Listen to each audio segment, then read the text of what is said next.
Badimulu G Mobile Center. G Mobile Center ibale dami wolon brikama sate kono gonjor siloka. Nyino do nyonta wolon na nata mobile dadala. Nalla mobile lo lokte ke on lokle and nalla mobile lo fanam freeze ke flash le wolo dulali yatama. Ande man nada mobile phone da mala ko tablet ol fanam. Ande buko da makede e telefono asifa o sifa e kabele dada. Ande salla full screen ol fanam falengala wala ma lo telefono lo nyaadalo ka falengale tariya kono ka telefono lo dadale asifa o sifa kabiri la charging system ol bam fo la microphone problem ol ale speaker problem ol ando hani atala fan ila nyin software to mini alon ko e ka wolle mosi doro yetama e ka fanam bele dada ni problem o so kare man nada o fanan nade e ko ka wireless router so do jikka mal alla internet olu ase modol fanan ka fuje andale internet hendo so e man nada wala fanan ko original iPhone and Samsung batteries ka o fanan be wa falele original chargers and original screen protectors karani memory card lo asifa o sifa and size o size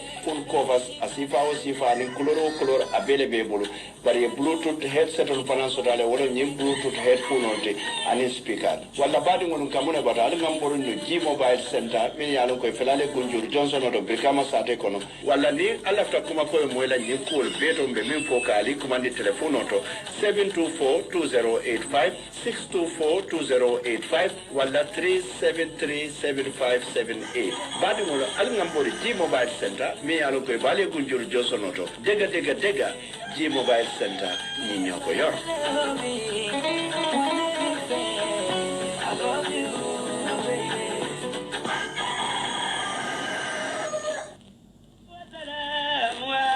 يا حبيب الله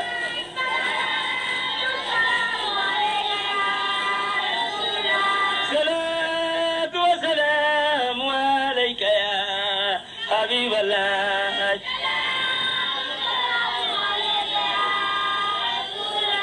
إنه كن يعلم يندي كان لكلامه إني ملسوس من بني إسرائيل ساتي وكنو قالت يا بيا فاماكو يا ولد ندمو يرالي ندمو كندرو كني وكالت أمي أباماكو يا ولد ندمو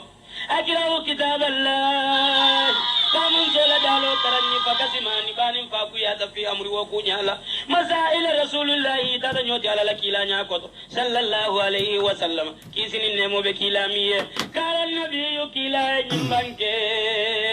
أنت لكلام أكويت دندنو يرى لأبي سيكا كندرو كيف ما في يومين تلفلالا أجروا كتاب الله mbadi Gambian kolu aning altrumini yalon ko albe banta ngal mumela be konton altol la nyen temboto anare jabun dawon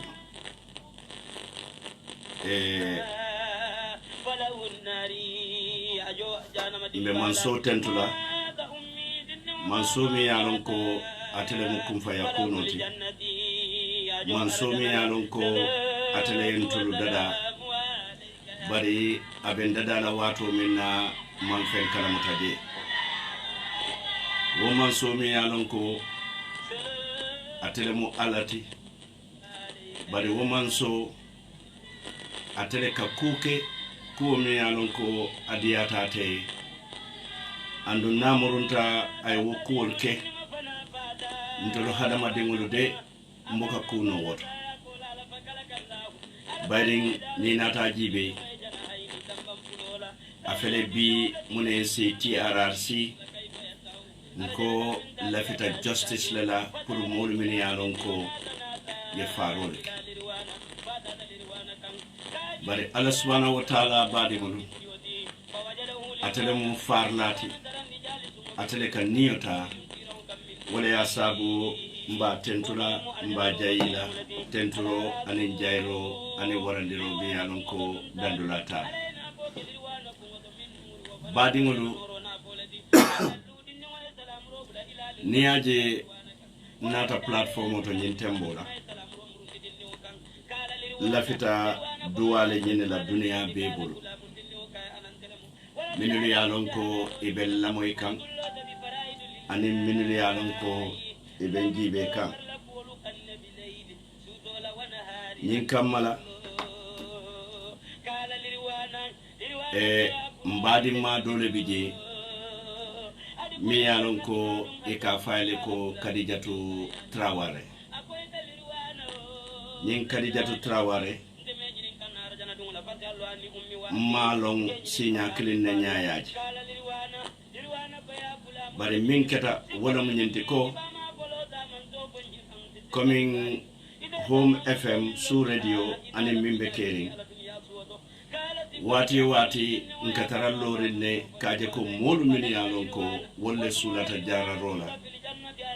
e borinta kurangol bela kurangol min yalon ko na man sakunda la jara bunda la famata foy koye ko nyin kurangolo ndolto nyin jara no la jam wotembole ndol ka wuli kawo molu sambanan platform oto ke itandi dunia la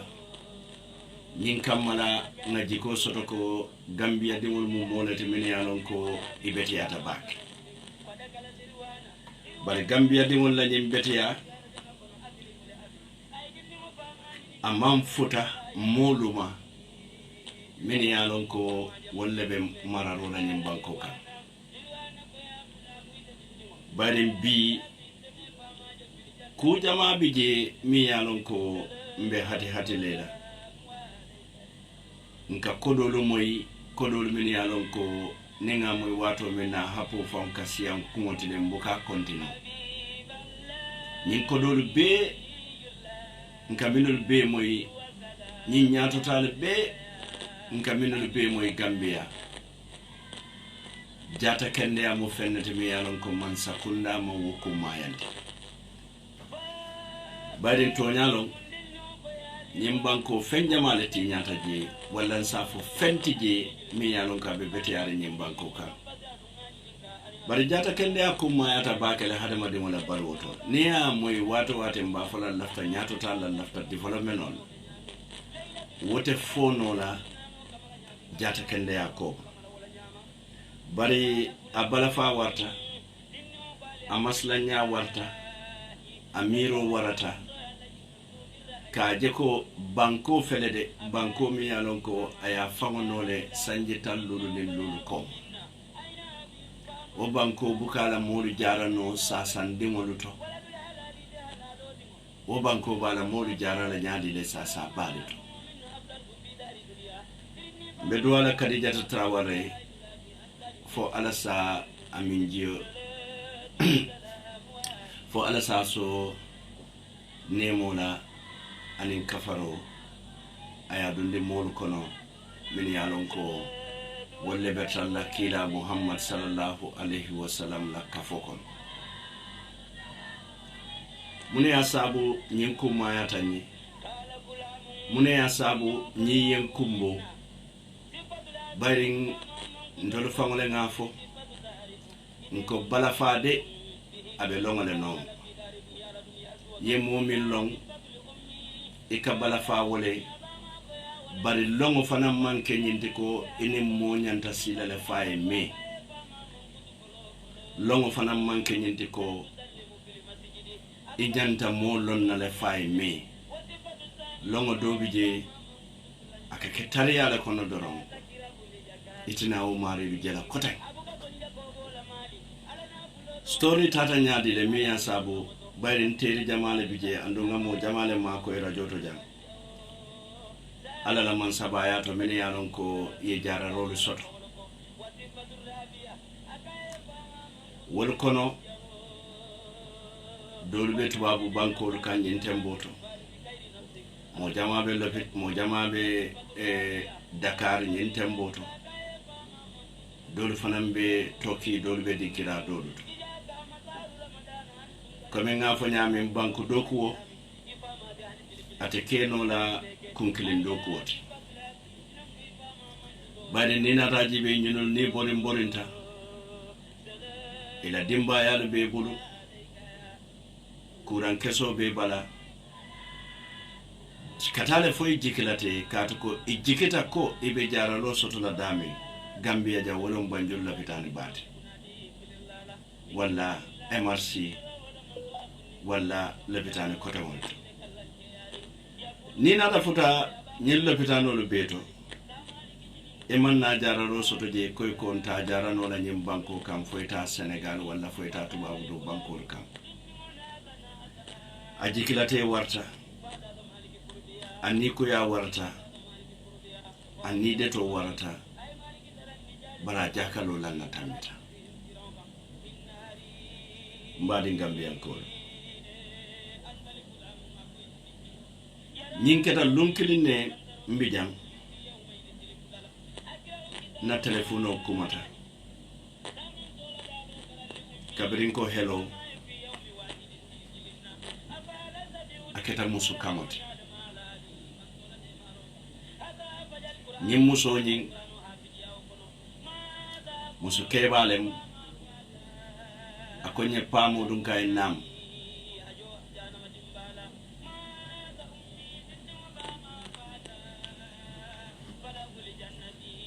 akonye mbori tale na dulali be yayi bari jara roman sotono mole nate la kumo fanyel laftale yemma koy nata makoyro be Kenya foya ka Kenya min ko fenne mi yalon ko dignity ta koma bayin hadamadin ni la mo sasata e kala fi suturola ya la sasa sutura ya famu sutura wala mu dignity bari fuaro he alama fuare ya bayla ñim banko ka fuare ya e dolu samba amanke na dankane ya baliyati bar wal manyannata bari lata ñin na fanan hadama dimode ibuka fayla wato mansi bar ala ko ngako beke nganjara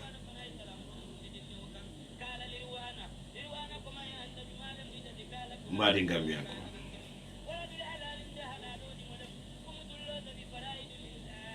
nata wale nyama nga samana kajatu futata na watu minna ana bama nganying sunguto jibe abe doyare nko abama ko nyiye sanji jelle soto akonye sanji tanese namira sanji tanese dinde wolbe futola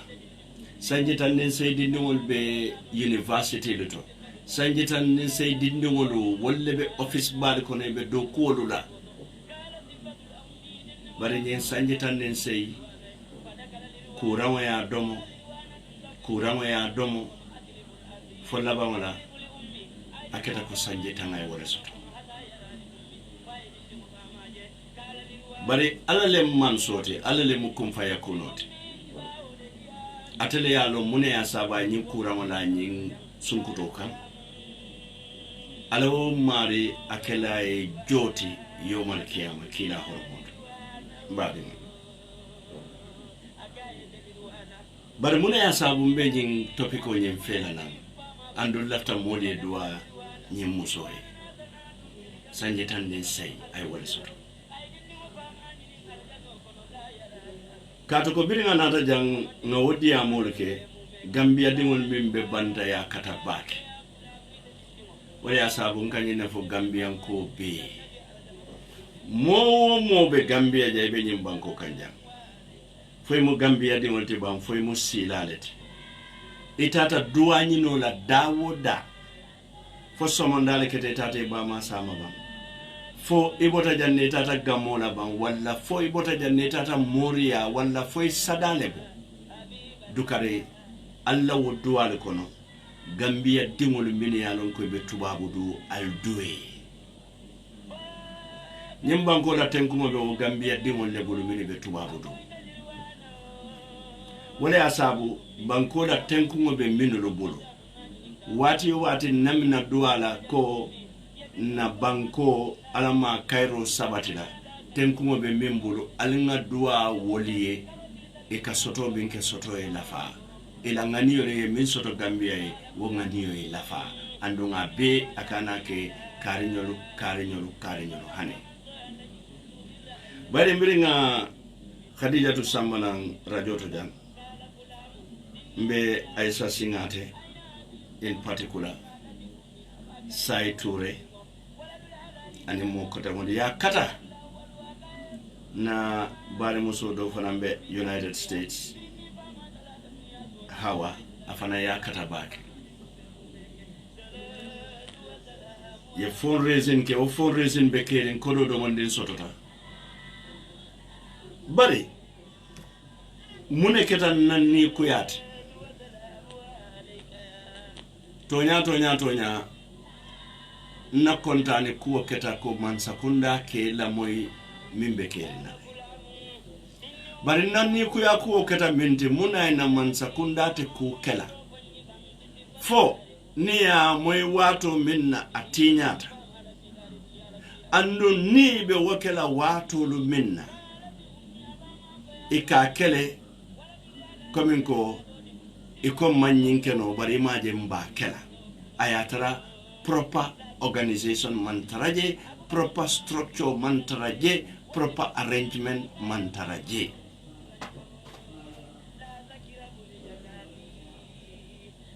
alna duwa Khadijatu Trawale for Allah subhanahu wa ta'ala se nemo anin kiso kai atata kukole mballe kono malong nene man fute ya inene man futa ya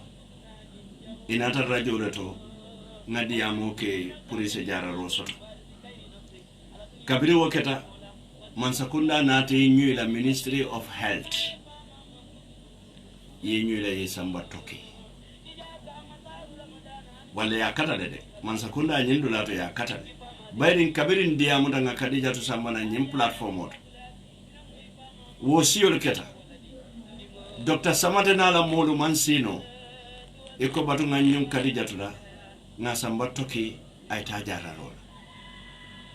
ye nyum Khadijatu la wale nyama ana kotoma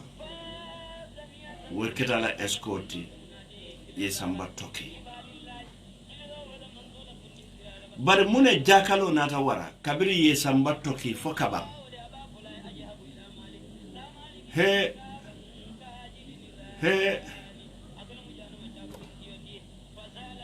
ñunulu ministre lu kili wakili fone mi ye bari muso Samba jara role ba filla jele aka struggle ma fo wala ya fade saya be alale bol bari nim faro keta wato lu bedna hadama dingolu banta mbe ka sonne ko Allah subhanahu wa ta'ala li imin jielu doya bari kana muru ne fananga sababu le jibe mune ya bang kono di molon kunde molon kidney long heart attack long ku katamul long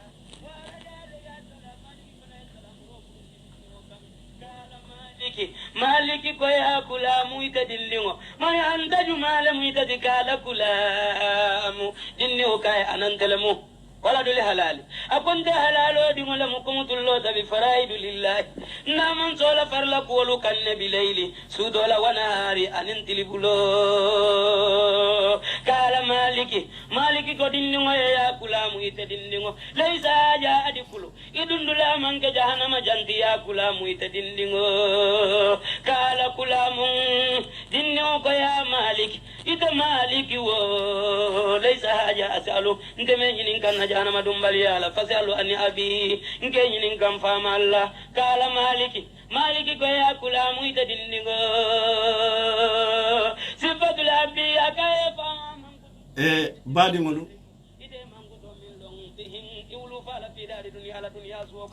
Mansakunda nati nyong wale nyama ye Khadijatu Samba Toki ngamol mimbe makoy radio to jang sa tolukto Khadijatu nata ke moti mi yalonko amanyi na sababu la minkata su radio anatenda la nombata wati yo wati aben call wati yo wati abe complainol dilan complainol kada jumaleka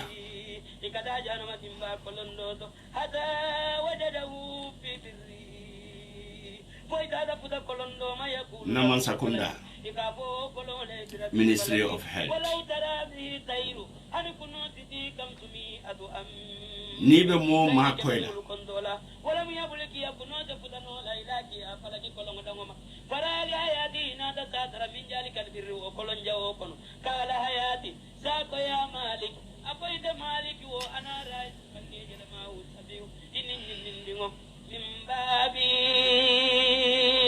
Alikabojano bundato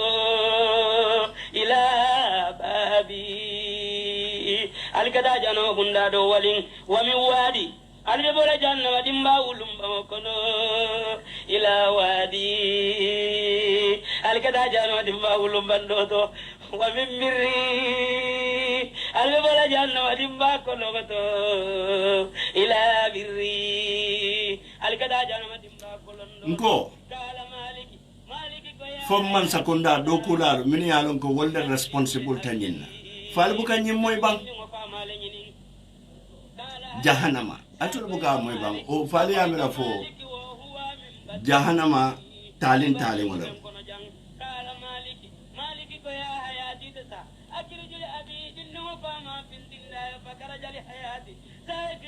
ya samba toki ye bum ye hotelo joye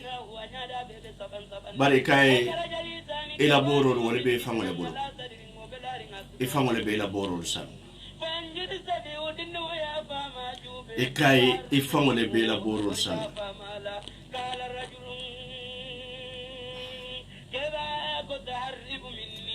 wala ya sabu mbe yamfo nyela kato nde fana mfango ye mfango blame in this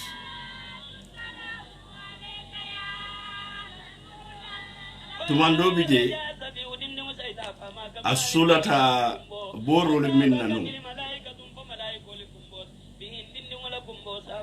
ninga la telefono chikano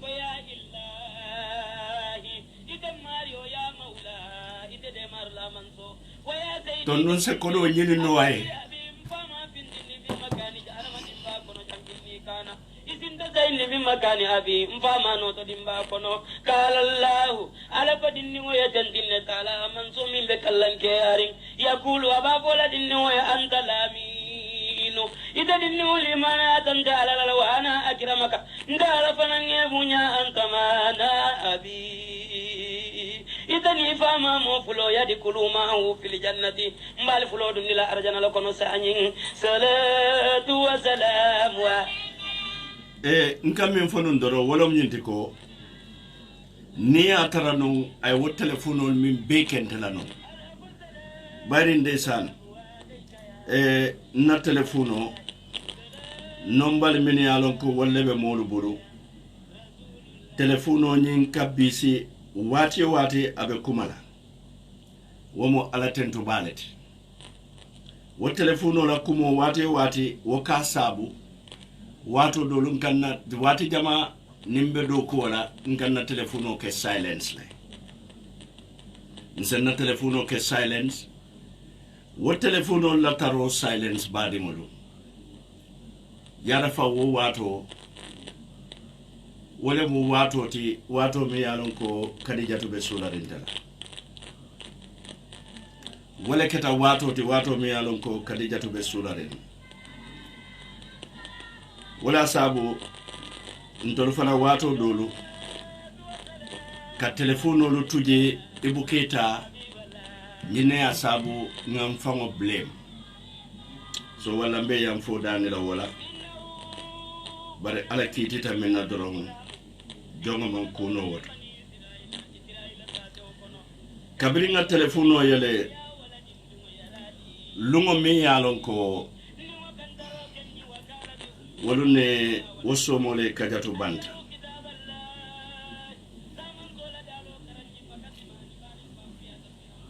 ayen ko le sinya muang ani warawla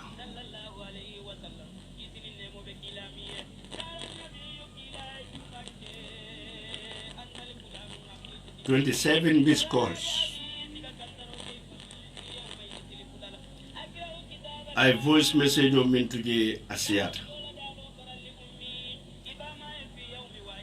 Text message o I min kinyano on the 17th of May 2020. Ako hello, good afternoon Pamodo, it's me Kadijato Trawale. I want to ask you something, but you don't you don't answer to my call. I'm calling Dr. Samate all along, but it seems he's not online. This was on the 17th of May 2020. Wale asabu proper arrangement nyanta kakele na ministry kundalut. Minister te nyimbe kenola. Why on earth nyinulumini alon ko be toki be jara rola? Mune asabu ni sulata mansa kundala wala minulu ye samba jara bundalo. Ni sulata la watu luminna. Ibuka do ku bundal arrangement ol keno minili be lole ke la kulu topoto bara laji be nyin sa tolu nyanta ka minister le call minister with all his busy schedule minister be diamula no nyele nyadile minister be nyulu la problem ol solve la no nyadile when the head department is a vast department me alon ka tele wata dulale beti jata kende abunda wale ka mon mini alon ko ke bondi jan sa tolu ike samba jara rolla inyanta ka dinkirale kadulale topoto inyanta ka kafole lo alfa kafo mi alonko wolle nyanta nyinula kuol topoto la sutatile bara moya kai minister call akonya ndena la diamu jama ase complain Dr. Samatena Dr. Samate fawnata janne akonya la ko fente mankila bar biri tata nini amin ko lo mbuka mo soto e modol fango fele e ko ni mon joro ke be findinde la janne dole bi je tia futu jaro e ka wala dom wallahi billahi e ko be bola jang bere bitala wato mine e kuman le ko yali pari yali bitamba sambala to kele ngata e jara bari mine nyande sambale ko yala kata tama jango la sal fam kanta domoro dolula ngamira e kata modu jara e ko wali e famu kanta domoro dolula wasa ke no ba Gambia ime la dingolu jarano ila banko kan inata muribe woli chikala ke samba jaralo la wande banko lu kan iko ila domoro lu bonde nyim banko kan nieta dol nenti ya futo letata dol ye futu jaro lu samba laba wala nyulu be jararo la nyulu ka balo nyennala nyine ka balo nyennala mbota woto again mbota nanyi don jibe ndesan on the 28th of May, Nimpe Yatra Yajele Bira and call wala lot of missed calls, but in bookage. Na bookage. On the 28th of May, I am missed call at 7 o'clock. March. Another text message bulandi wonoma. Ako assalamu alaikum Pamudu, it's me Kadijatu Trawale. I was calling you since yesterday, but you don't pick it. But I know you are busy, Pamudu. I need your help. I'm here. My medication is finished. I don't have money to buy a medicine. I'm sick and it disturbs me. I cannot talk. I cannot do anything, only in bed. I'm confused now. I need your help. Please, please, please, please.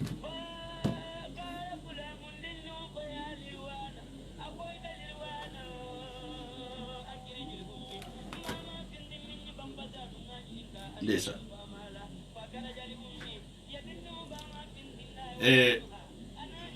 Mbadi maru.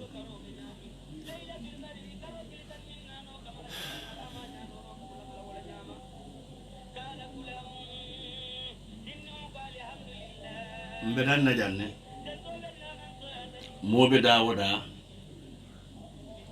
mbe se dua for alasen na banko falling ala sanna banko falen nyala falen nyami yalon ko nyaton ko min bina ise lono pour nyim banko ya dingolu jara nyim banko ka nkana na modu bondi nyim banko kan ngi samba wandi banko kan ngi fili halakije ye muru ye bawo banko kan ngana murun ka arrenmeno dol fananke pour que sambana jang kote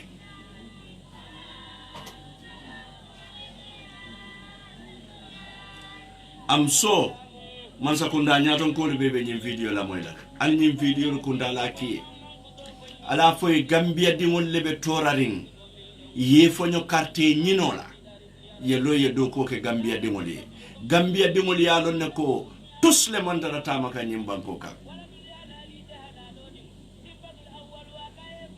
na telefono buke dey sa tolu be bande be wosila karambunto dindingol be bande be wosila sa tolu be konoto jaybe wosila karambunto dindingol be konoto jaybe wosila wati juma len dolbe wosiyo banna wati juma nyim manke politikoti alinga politiko dabo nyento ando nyim manke ko kari nyolle mu nyente alinga wol be dabo nyento nyemmu munati alinga longa nyem banko doko pour banko dengoli ninko alinga nyem banko doko mafonte mafo nyindone mafo wondone ko abelomu wala alinga jusol kono jibe ngan sisol kono jibe namnam bulol kula wate jaliye wala fa alinga sisol ko sisol yesene ya nyoy ala jibe nin nyindindingolu sasata wala sasato bota jang ntolunga announce ko nyin karide abe sularen mako rola bala fa kabona muntole ibukalo njumalo UDP ibukalo njumalo mu doit ibukalo njumalo mu NCPT ibukalo njumalo NPPT ibukalo njumalo GMCT bari ibukalo njumalo muslimoti ibukalo njumalo mu sonenketi ibukalo njumalo mu christianoti ndeka kala mutale abe kanani jannala wala muna nante Gambia jibela ngalo Gambia e wonyama nga Gambia la nafaji be muna bekela nasoma nafati mtolo ngabonye malo kono ngabonye ntoro kono ngabonye albala kono katu ko nyemo albala lete moduka fa la like flies badimon wala tol minu fana yalon ko albe diaspora albe modu mako kan Gambia jam for raising mbalu tentula bake mbali jayila andumbe duwala ali alkanyin keno nyami wala mu jata kende ale balla andum fanan albe balu kono wala be duwala ali sima ya bala ane jata kende ya false nyi do ko wala kamin ke ten false wo keno mbadi mo budum badi mo atul men yalon kal be jibe ka atul men yalon kal be lamoy kam be mol be tentula be mol jayila ka fale drom be duani non la drom pour nyin kamala na dua kadijatu trawale anin sabante fure to mal be fo Allah subhanahu wa ta'ala se nemo anin kisoke ntede na problem na blemo soto damen doro wala mo kabiri nga ben kolla man son kala telefono ta bala manke sombali ya fanantinya nyale maji watu wabe sularinna tumandobi je ala la kiti tanyen na doron bare ninga la telefono tano ala la man sabayatu to non se bornole nga sayture kumandi nga Aisha Singate kumandi nga Lamin Konate kumandi nga Jabam kumandi nga mo kotemol kumandi pour yama koy kodoto borobe futala la nyambe bari miskolo siata voice message ay minuro kinyana fam bi ngawolu lamoyle mande no kumbola wala ala umari ala subhanahu wa ta'ala nemo ni kafaro kala injikita ko watul fanande mo jama bare kono men yalon ka Allah duwal kajabi wala mbe line yalla le 5 minutes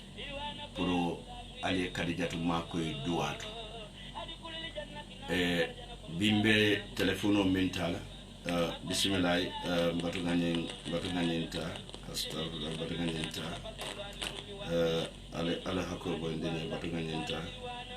okay hello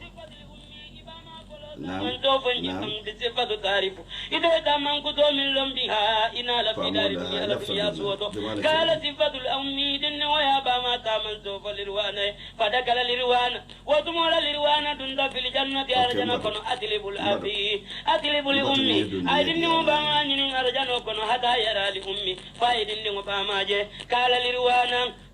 بعد ما لو سايم بمن كلا درام ولا مو بلاينوري يلله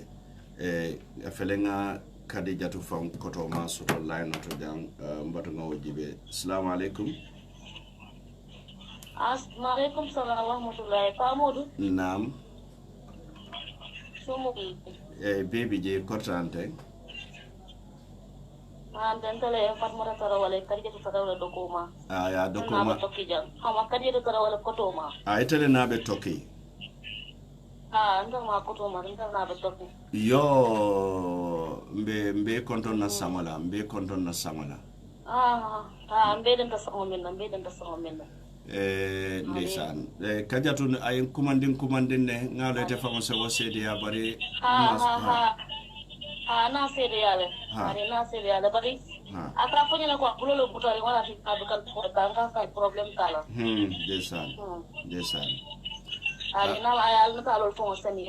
ha wolon bile famonta nyaay wonne talolu je mo woli je non bi wolen kay bila konta fana ne ko len ne so afna kam hama ko gammi kay kula se ko aya fay ko siya ka bakere ya ma koy bakere ya alhamdulillah ila ko dar kono min ya ma koy alhamdulillah alma alay fanan jo alhamdulillah dami alma alay fudan dije sai arrangement be nyaadile pour ka fure samana hello nka fole albe nyaadile pour ka sabante fure nyen samana hello nke moylen ko hello layno man ke da ba kan dige moy ba wala musai kam moyle ba line ya ba ke dige moy ba ke allo sai be moyle ba allo hade ikam moyle sai hello ikam moyle ba abukam moy hello ikam moyle ba okay mbatu ntenga call nga jibe nyenne mo kadijatu koto mati ndeysaan aben call kan kajatu famala line on laten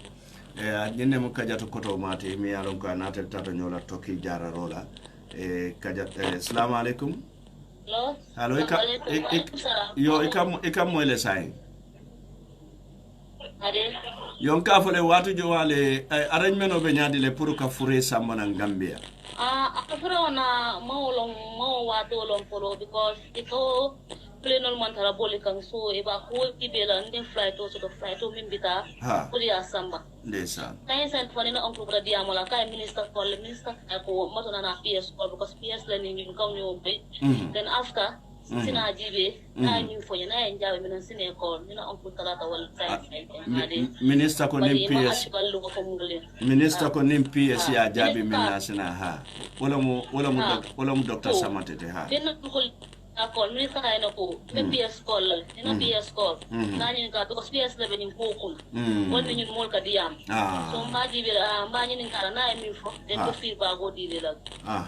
man oncle ko folo ban oncle fo ka ba call la inshallah kori nyala bangola because kajatu ye mem fonye wala mu boru ko ya batande je ba amodon tol kay birin ka jang ko mala sutiya birin ta tan tolo kay jang koliya ko damma na wol sto jang bin ñu mol boni na Gambia na tan jang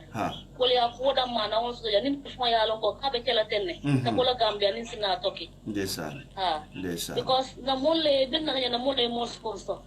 special na uncle ya tay molle jang ba ke party ani barin ko ten ani na family member soul because yeme da kabrin dise man to not the first time wala ka mo dañi ben hotel ko 3 months be staying hotel to wala ka mo dañi ni wala ko ko ke mo le bi mo bina e ko mo le ko ali al fonka $100 la tan fonka $100 la mo mo $100 na o panta mon ko di mola fot January 23 ko di mola January 23 890 euros di mola no mo tan famul mi stay in hotel to efide to ko man ndo ko ma kamindo honet tela na ka woljo efide night na ka woljo ndesa ani na do mo rolte wo kono na kon ton si man asama mon to kono fon ka ke ay ni na ni do fana mo kono bolo kono docteur sama na tata jam February ko mo be nay nda ko mo do karira do boro the first boro min safai to ko kala sasa to operate nola kate operate nola do ko aka kiba nyame la sasa ke ga wonyam ala sasa to operate nola sa ye boro min safai mo ko 1100 euro nan ka sanna wala after boro na ka set ma sanno mbama aka gambia ay koro kila mole jam koro manna boro si menda docteur min fana fe docteur en beta bakel ata fo mbanda finance ni na le jang na ma ko ro ni na le jang ngale ma ko ro jang ase boro sa ay ma ko ro ni la ma sakunda man na ma ko ro so je kon to la bon ko finance do jang mamma ay mam boro e mamma ko ro di mo le jang after mo lo corona tana o 890 euro na tana ko le full paquet o sana amadu dabo ni minna tan yula ko nyoko hani amanja de full paquet o sa ko nyo half paquet o sa 550 euro ko di pharmacie euro ay boro wa fimma 550 euro na wadi ya ay boro wa fimma ay boro wa fimma ko ndo ko maya mi wopik ndara lobitan e boro fare e ko man kala pura ma jaraka ya falim e boldo sa famole o boldo biri asa famole 120 euro kasan walla yana na bol be compare is 175 euro kasan walla every time ka boro san walla so na tatara ko no because bina dana tiara 5 tara no le hotel walla mole apartment o tay tara stay apartment o bina stay apartment o to fone be hotel o bin ko hotel o ma do man kanje fon fe sen na to student ala na ta bendi mo kendo fi ya dawra ne tara sem ko me ko do taji wonam to ya student dole no wata raja wona ka fo mole ko tan ko to ma be stay jam sen ko to ma amu doctor o ya sawndi sa te do ka hoda ya antaliya ako mo ko saya asina stay na suo kono nin karo fat tena to ka ju okay problem tal na stay o suo kono nin karo fata na ka flop na ko dojo nin ma soto ay mol balal na fi da na do ko san ana tin be ya do nin ko na soto na san do won jama ki pa mo do won jam fo epre ina ta ko do kina mole ko tan na 985 euro yo kina mole wa ta juno be molla ni yara sin ko nin ina on ko jana ba ko do kina na because ndo ko mala boro set yara sin ko ko wala ko ni do to ko do la ina ko do na ta pa mo ne jo nyala bo na ka doctor sama ko lundo na call pa mo 1 week bo doctor sama call ka at kana call ka mba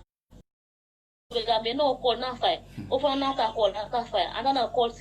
ako ko ta embassy ya ko do to ko do ko mala borosa akoita ye don to ko do embassy do to 100 euro la binna ko do na ka pamudu e ko do ko dije e ko mo lo ka to na to do ko do la ka ko ha ina ko do ko dije e ko do yin ina ko to din na se ka so ko go la je mba mané kanje ni bita do bitan fo ka taxi jo ngaye taxi aka se da sometimes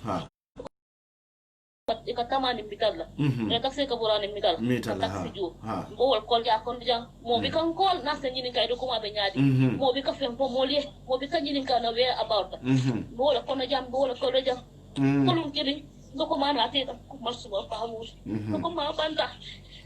banda hanu wo bin ko bilani ku yara ran jam ibi kan kol hakse ibi kan nyini ka ito ko ma be nyaadi da fa hamu bali ala beti atal ka fe on la ni sida Gambia he on fa na mako da be mi kala pa bono ako la fo wala tingi mero ko ni kala to lu fa na abina di kala so ko ro fari sai ni mo ku ki ro di ni mo ku po do je ni mo ku po je pa bo mata ni no ko mama e pentoro ta hani sa ban juru joge do no ko mana da ban hani sa ji mambala fa su do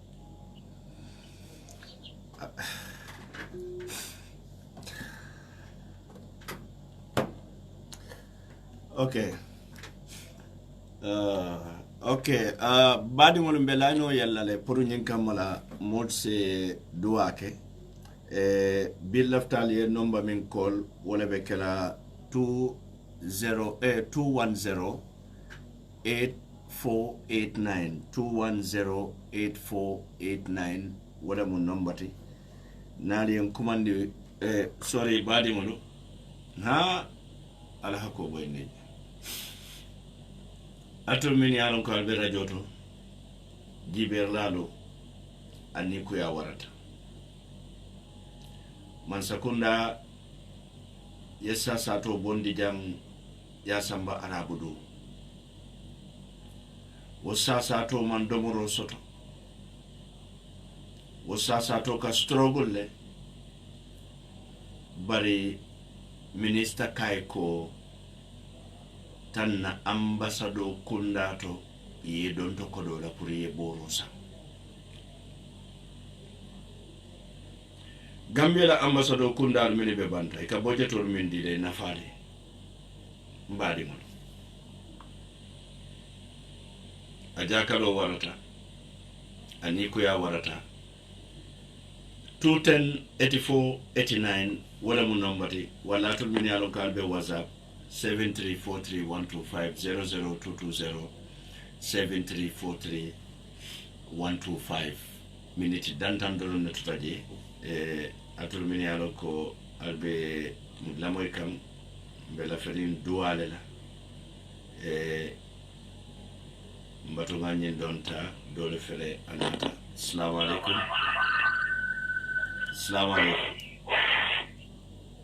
'Allo, okay. 210 84 89 wala mo line oti nin kamala nin alla fan kumandila kadua sabante assalamu alaikum. Allo yo mbadi mbe moy kan bismillah amoda kedanya mbijanto alhamdulillah kawan do Muhammad la ndo mandiro ki Amerika Birkama ma fanyiwa nema bismillah programme to Muhammad tadi ni medu ala ya afawata amin Allah ya rabbi Allah jansu amin almadu wajabi sebana yeta inga almo barakatu amin Allah ya rabbi abarna man tafun alfana da ya mu abasal bi wada ni wayenta kijo gole wallahi ko kumboda ni enta kijo gole bi wala amin almadu wajabi abaraka bake netentu ngi jayi hansa doron badi modo na telefono mo okay do fela na tabatu mo wata okay telephone line o atul min ya local be diaspora wo be kala 7343125 lati assalamu alaikum okay photo fanana 7343125 wo be kala diaspora callti bari atul min ya ko albe Gambia jang 210 okay mbatunga jibe nga nyindon jibe okay assalamu alaikum. Alaikum salam Pamgo. Naam Sai. Yes. Sai, thank you very much for all what you're doing. Yeah. This yes, I'm going to speak in English because my Mandika is not very good. You're welcome, Ms. Tura, you're welcome. Yeah, I was just calling to say that I didn't know Digital before. So until I had, because she called me and then she said she got my details and I believe also Keba Kamara. So and then when she came, she was very sick, very sick, because they put the video on and she was vomiting blood. So I didn't have no funds for her because we didn't always, but due to her condition, I went to the charity account and I checked whether we have any balance left, and we didn't. And then obviously I went to my account and I straight away I sent money and I said you have to go to hospital and now. And she was very we kind of helped with medication. So what I did was I contacted Send of Hope, which is a charity that helps heart patients. And I did something and I will send you copies of the emails back and forth. with because trying treatment. And unfortunately, I couldn't because when they check her hospital report, they did let me know that she is not treatable. But I am not the one that can call someone and I said, these people said, because they're a group of doctors and they said, your condition is not treatable. It's basically telling someone you're going to die. So I couldn't do it. I just couldn't do it. Yeah. So that's why I didn't pass on that information. I just said that, sorry, they said they can't. And then days went by, weeks went by, she called back again and she sent me messages. And I called, I checked again. Thank God, when she called, I contacted 3 donors. And then I said, listen, this woman is trying in Senegal. Yes. I don't care about the, her but she education. She really needs education. And they did send in funds and I sent to her, which I could also send to you because I sent it to Senegal directly to her. Yes. So, but then all I can say is that you are talking about how you failed. We all fail every day because we see a broken healthcare system and we all keep quiet about the healthcare. I am very sad to be part of something because every day we open fundraising. And most of my friends now communicate with me because they think I'm going to ask for a fundraiser. I go into Bright, people will run away from me because they think I'm going to ask for, funds. So you watch people, you watch them die, you get one, you watch them die. That's what happens when we don't talk, when we don't help. We think we're helping. Indeed. We're just helping 1% of the population of the people that are sick. That's what we're doing. We're just massaging the problem. That's what we're doing. And Gambians are doing their best. Gambians are that's very true. Their phones, their calls, they are donating. But the healthcare needs somebody now. I'm receiving people with leg problems, with hand problems. I have a child. Last week, last month we lost a baby. From the father was a medical doctor. We lost the child. Just this week, last Saturday, we lost another girl, Fatima Jallo. She's dead. We lost Khadija Jallo. She's dead. Khadija goes on. We cannot help the whole entire Gambia. So may I just say, if we want to help to save more lives, it's not just the fundraiser. People need to be heard. People need to speak up for healthcare. When you want to reform, you speak about for a specific cause. You either fight for agriculture, or you fight for education, or you fight for the healthcare. That is how reforms are done. Yes, because I'm going to say, I was everywhere on every platform, politicking. But this time it's not about that, because you have a group of people all sitting down with one hope, that is to get help for healthcare. And we all sit down and we all talk about politics, but we forget the needs of what is actually claiming the lives of our citizens. This is sad. Thank you. I'm not going to stay long because other people who I want to come. All I want to say is, I'm Khadija, I get to her through the phone. She's soft-spoken. She needed help and she did get up and ask. And she was such appreciative. After I will send money for her medication, you will see how many voices is and how many. Indeed, is very much appreciative. Really. Yes, she is so beautiful woman. You can even tell from the phone. I will pray God to grant her the highest of jannahs. I hope that people will get to speak, and then so that people don't have to die, from treatable illnesses. It's very emotional, but I'll let other people to call. Thank you very much, Sai. Thank you so much. Thank you. Badingolo homo Sai to the tati fanambeno fundraiser in Konole pour Khadija to Traore and Benga Moile Karakul Minkataje, so Beduala for Alasmara Hotala se Nemo and Kisokai. Wala cold and drunk, Mewatala Abuja. Salam alaikum. Walaikum salam. Naam. Iwara more. Jamalem. More. Oh, Kagbo. Yes, it's true because it has the length of period I can mean like Jani to book as one sort of Miga.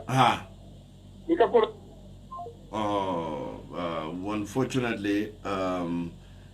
for your telephone or studio telephone, unfortunately, more Tarajang. So I'm using this on the phone. Number one more call that I on WhatsApp 7343125 002207343 Botra Natala WhatsApp Kadua Khadija to Trawale for Allah subhanahu wa ta'ala se nemo anin kafaro kai asadunde Jannatul Firdaus. Akoliata le bare min koliat. Assalamu alaikum. Hello, assalamu alaikum pa. Naam. Ibe nyaade. Mbi jandoro jumale kelem. Aja lo mkola UK. Aja bismillah aja. Lo min fala do ba sunguro nyim faata ko di. Hade. Because sai la bato telephone to je so lo min fala do nga continue do nga fundraising ke because mero nye julole to julole be mero nye. Ha nga o mo ile de ndesana akotoma be ofoka. So I'm not continuing over saying a go for Nero in Juno, just a Mero Fanesi, my idea. Mero Kakatabake, inshallah, Nera Sontan Broken. Alamakel and Alma Lajon Sonia. Amin, Allah. As a name on in Cavarola. Amin, Allah. If an Ayakatabake, Yakatapa. Alhamdulillah. Yakatapa, Alma Alay, and Joka Palaso, Lafayam. Amin, Allah. Amin, Barakabaka. Butum badi mo wala keta na commander la labawti butum besa de ngadwa Khadija to for Allah subhanahu wa ta'ala se nemo kai anen kiso moma don ala be minna duwa jabila wala mbega duwa butum badi mo nyinna mo tribute mi yalo ko no ke Khadija to be duwa la sabante fure to mali be bare be man sakunda commandera hanibi sasa tol mene yalon ko bije bare Khadija to dama bije tije andu complain kabo sasa to jawala bulu tokki banko kan be commandero kala man sakunda la ko ise fero beke o sasa to man min bije ise hakilo muronde wal kan bare ni nata jibe be ngamele kajato bare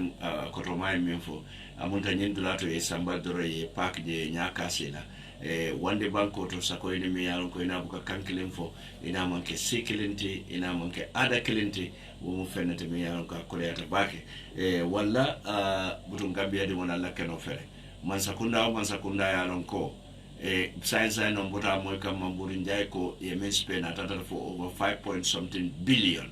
dollars so ni atan to ngo spend bare hanibi ntol sasa ndengol min fango be na jam tili wotile ndela jam katara faare ne tap mori bi ne ba fara ndengol nyine kede kate jarano la jam fenke kate jarano la andu nyimbe ni evidence on le kata nyola wala medical certificate bari kana mun ke waya sabu sign medical certificate or pour ka woti ka kadi mo la fa ka koleale because na moyle andum ba kiskisla ko ye bulo lo medical certificate dio bari tete sasa min jarano kana mo batande tane nala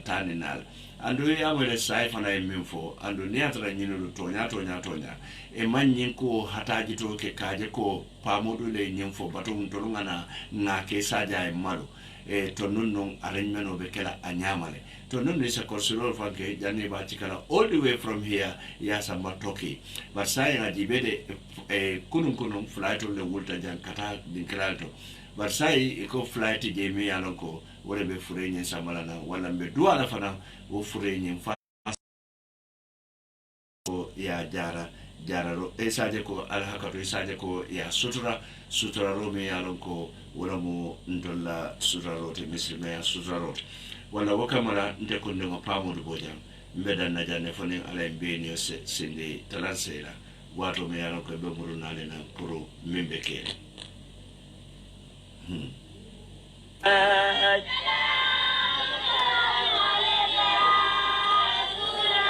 إنه كجال من يندكان الكلام إنه لصدق من بني إسرائيل ساتي وكنو قالت يا بيا فاماكو يا ولد إنه يرالي إنه كندرو كني وكالت أمي أباماكو يا ولد إنه أجروا كتاب الله كمن زول دالو كرني فكسماني باني فاكو يا تفي أمري وكونيالا مسائل رسول الله تدنيو تعالى لكيلا نياكوتو صلى الله عليه وسلم كيسين النمو بكيلامية قال النبي كيلا نمبانك أنت لكلا مونغا كويت ديندينغو يرى لأبي سيكا كندرو كيف ما في يومين تلفلالا أجروا كتاب الله